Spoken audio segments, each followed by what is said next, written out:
Before pa si pastor ni pasok diri sa politika, kami manggani wala nagdahom nga mosulod siya kay kontento naman si pastor nga diha siya sa spiritual nga side. Sa una pa, si pastor gabuhat na gyud og daghang humanitarian works. Una, naana siya Children's Joy Foundation.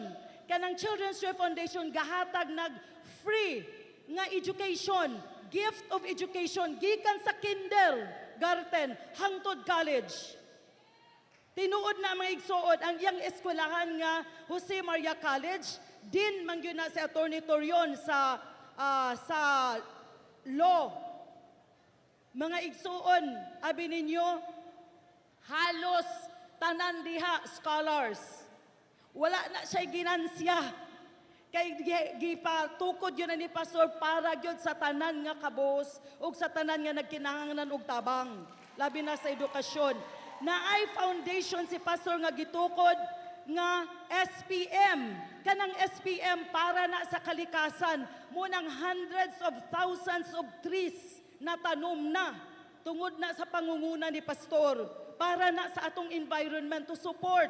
Kasi di ba grabe na ang effect karon sa climate change. Naa siya foundation or naa siya organization nga KCI, Keepers Club International, ang program ana para sa tanang kabataan, para sa tanang youth, para ang mga kabataan nato, imbes nga moadto sa CPP-NPA, ma-recruit nila ang gihimo ni Pastor dunay mga programs, music and arts, pati pa sa leadership training para mahimo sila nga maayong citizens sa atong Pilipinas, sa atong nasod nga Pilipinas. Naapa si Pastor aside sa SMNI nga network, naay SMNI Foundation. Nga kung tan-awon lang ninyo ng SMNI, basta na ay kalamidad, ang quick response muna gusto ni Pastor, dapat una kita ang makaagto para mutabang. Naka-record na siya tanan. Daghan na kaig natabangan ng SMNI Foundation, labi na sa kadtong ni suffer og kalamidad. Ug naapay isa para sa akong mga kaubanan nga IPs diri sa Butuan o mga manubo sa Agusan na ay UNIFIL nga organization si Pastor, United Indigenous Peoples Heritage in the Philippines. Kana siya ang iyang advocacy mutabang sa atong mga igsuon nga indigenous peoples.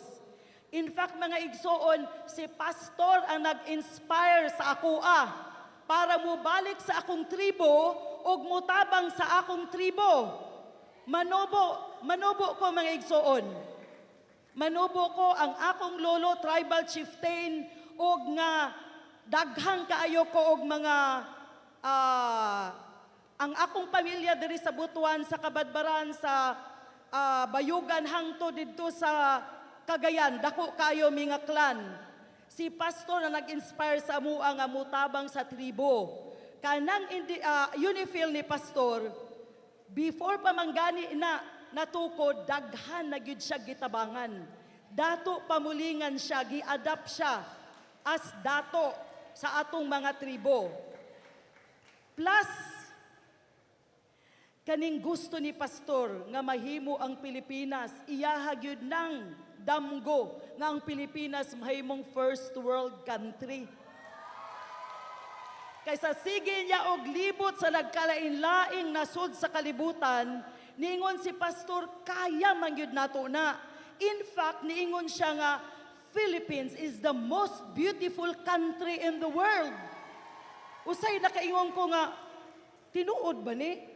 Pero, kay nakalibot naman po ko sa lain-laing nasod sa kalibutan, tungod po ni pastor, abi niyo maigsoon, pagtuyok nako sa atong mga kabukiran sa tibok Pilipinas, nakaingon jud ko, tama si pastor. Pagkanindot gyud sa Pilipinas. Diri sa Pilipinas naagyud tay mga bukid nga murag Switzerland. Naatay mga bukid nga murag Austria, murag Canada. Wala lang tay, of course, wala lang tay snow. Pero ang atong mga kabukiran, pertig yung gwapuha. Nakaingon ko, tama man gyud si pastor, na mismanage lang nato ang atong resources or ang kwarta tungod kay grabe ang korupsyon.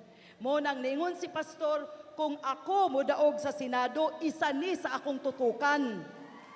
Kaning akagwapo sa Pilipinas, mapadayag sa tibuok kalibutan para mudako o makatabang pud sa atong economy. Mauna, mga Butuanon, mga kababayan ako sa Butuan o sa tibuok Caraga Region, tagaan natog chance si pastor. Sigurado, di gyud mo magmahay, I'll tell you, di gyud mo magmahay, dako kay siyag makontribute sa Pilipinas. Usay, dili na mo unta siya, murag alanganin mi nga, unta si pastor, diri na lang no, diri na lang mi sa kingdom. Pero, dili man po na mo pwedeng idalo si pastor, kay ang yang gugma sa Pilipinas, pertiman kalalom. Ingon siya, it's time for me to go out from our community and help the whole Philippines.